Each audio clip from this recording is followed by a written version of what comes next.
Right, got Mark White with us after 4-0 loss at Eastleigh. I've had better New Year's days, have you, Mark? Yep, definitely. Highlight of the day, obviously, massively was our fans. Brilliant. You know, this team might not be anywhere near the team that we want it to be, and the team that it was even 12 months ago. That is the harsh reality of it. This is not a team that is at the level where the previous one was. Especially when you consider, obviously, boys that had to move on that weren't going to play the level. Wes Fogden, Kane Wills, Jason Price, and big hitters, and then when you put on top of that your issues with Briggsy and Rutherford and Josh Taylor, and you know, this is a team that is light of where it was. Definitely. But the supporters are not light of where they were. They just get better and better. And I just wanted to know that I massively appreciate them giving up their New Year's Day for the game to be over after 1 minute and 39 seconds. Because that is the bottom line. It was over. Definitely. Yeah, at the end of the day, look, thinking about my interviews with you, I go home and think about things, and you have to understand that, or not all the supporters, everybody, that these players are coming up from Ryman South, Ryman Prem, even down like Bracknell, which are in the lower league. They are. And we've got to accept that and understand that. I know, but the thing is, they're fucking stupid, guys, because they can do it. You know, listen, I tip my hat to Lee and his management team for the 7-second goal from the kickoff. You know, I saw what was going on. I'm screaming it. I can see it. Tip my hat to that move. You've got to, that's how that is. I still think football's basic. You know, the game's in front of our team, isn't it? So how on earth has somebody got behind our team? Very basic situation. It's not a goal we should give away. But the absolute uppercut was Sammy giving the ball away. Like, what's he doing? You know, I mean, we do extensive planning for the match. We knew how we was going to play. We knew we was going to try and keep it, in wide areas and use our overload. And Sammy's tried to give a pass in centre mid, having just conceded in 7 seconds after 1 minute, probably 20 seconds. It gets cut out. Brilliant goal, Carter. But it's a complete and utter gift in terms of possession. And we're 2 down after 1 minute 39. This is just a basic mistake. The third goal, Nicky has to go and press the fullback. His job was to press the fullback. Mac is screaming at him to press him. Fullback rolls inside, gets a corner, Bosch, 3-0. These are... I want these boys... to... be part of our success story. Do you know what I mean? I want these boys to be part of our success story. But obviously, what I'm relying upon is these boys to go home and think, right, look, I've got to do that better, this better, and cut out these errors. We've conceded more goals than anyone in the league. The stats don't lie. That's not good enough. And so many of them are basic errors. I feel like we don't respect the opposition enough at this level. I feel like we think we can beat everybody. And that is why we've scored a lot of goals. We genuinely think we can beat everybody. We're not bothered about conceding borderline. There's not enough aggression, mindset. When players are doing things out of script, I said to the boys in there, like, it's not just about if you concede a goal. If you see your teammate do something that beforehand you've talked about not doing, you should be bollocking at that point. Players of old would be walking back down the pitch, pointing, going, "Don't do that again. Yeah, do this."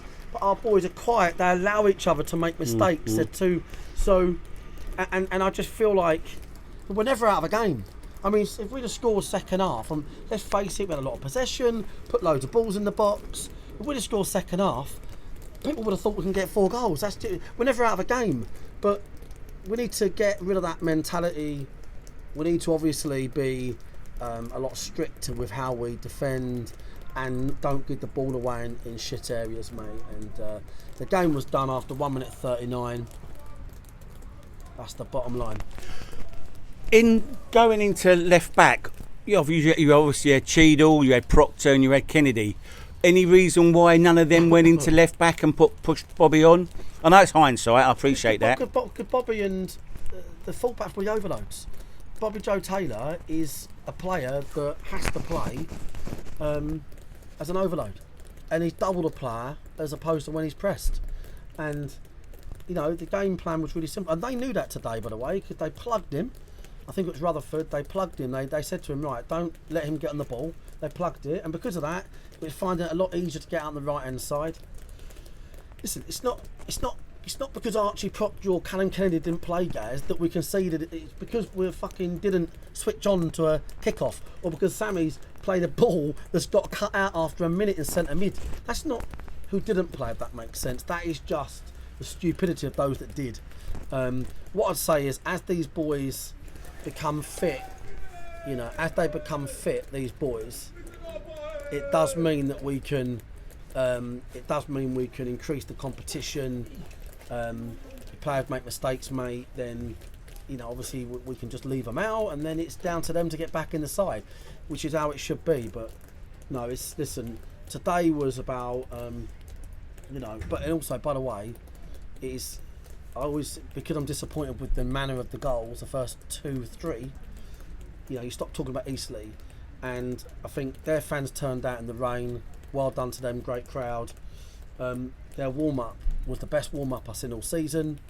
They started the game on fire, like they did at Meadowbank, and that's big credit to their management team. The kick-off goal was unbelievable. Yeah, Charlie Carter's goal was fantastic. The dead ball they worked, I think 53% of their goals are dead balls. Brilliant dead ball, great movement, flick, goal. So Eastleigh are efficient, and they do really well. Bradders does really well with what he's got down here, right?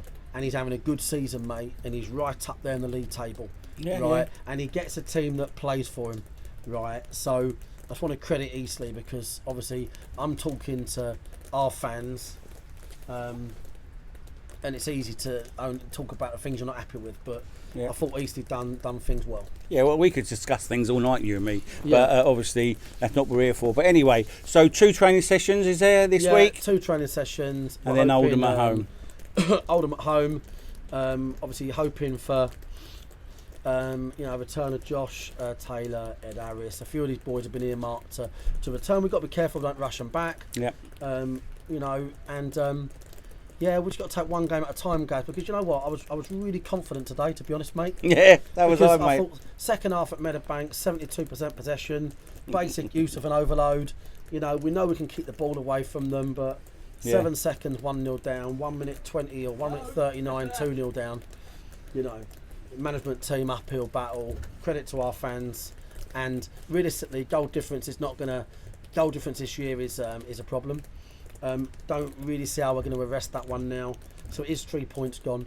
It's 3 points done. That's it. And we've just got to, some of these boys have just got to learn from them stupid mistakes. But we've also got to credit the second half, because they did. I said to them at half time, whatever you do now, don't bottle this game. And they did. They worked really hard. They stayed in the game. They was aggressive. Noah McManus run himself in the ground. Bauman, Bobby, you know, constant threat.